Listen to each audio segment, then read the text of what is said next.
Hi, my name is Rikard. I'm a second-year grad student at the University of Utah, and I'm going to be talking about ASE mapping of cesium-lead bromide quantum dot films in a chiral ligand matrix.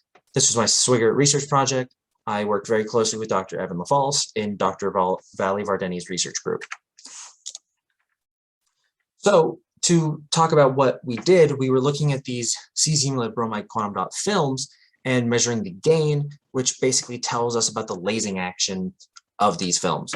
So in order to do this, we have to look at the ASE, or the accumulated spontaneous emission of these films, which, if anyone's not familiar, you can look at these two spectra down in the bottom left. This left-hand side, we have a broad spectrum, and this is the PL of these films. And that when we excite with laser light onto these films, they begin to emit their own light, which is green in color. And this is just photoluminescence. It's broad, it's not incredibly strong. Photoluminescence, pretty standard. In this right case, we see that we achieve some kind of threshold power or possibly a threshold spot on the film, which we'll talk about in a little bit, in that we get this narrow peak on top of this PL spectrum. And this narrow peak of a much higher strength, if we look at the scales, we can see that it's, approximately 5 times or 4 times bigger, not about, but approximately.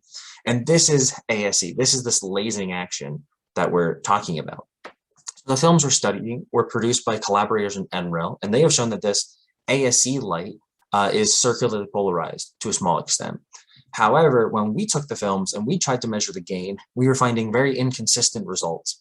And this eventually led us to discover that there was a sort of spatial dependence onto our films. And we pivoted from this idea to mapping, in which we set up our films on motorized platforms that allow us to scan on 2 axes. And we excite with a very small laser spot, and we can scan that laser spot across our film over and over and look at the light that's coming when we shine on those certain spots.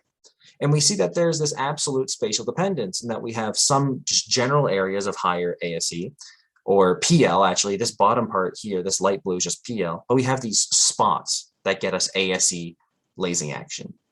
And this is very interesting. This led us to think about what we have to do to optimize our films in order to get the best possible gain values so that we can have the best ASE and the best lasing action and study circularly polarized light as well as we can out of these films.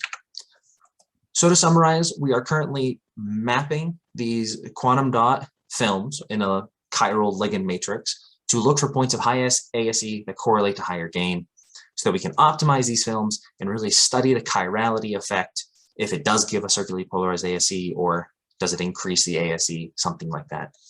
And this is all inspired by the fact that the group we collaborate with at NREL has seen this before, and we really want to see it because it's very new and it's very exciting. So I had a great time this summer. I really enjoyed doing research with Dr. Vali Vardeni and Dr. Evan LaFalce. Thank you so much for the opportunity to do this research, and thank you for listening to my talk.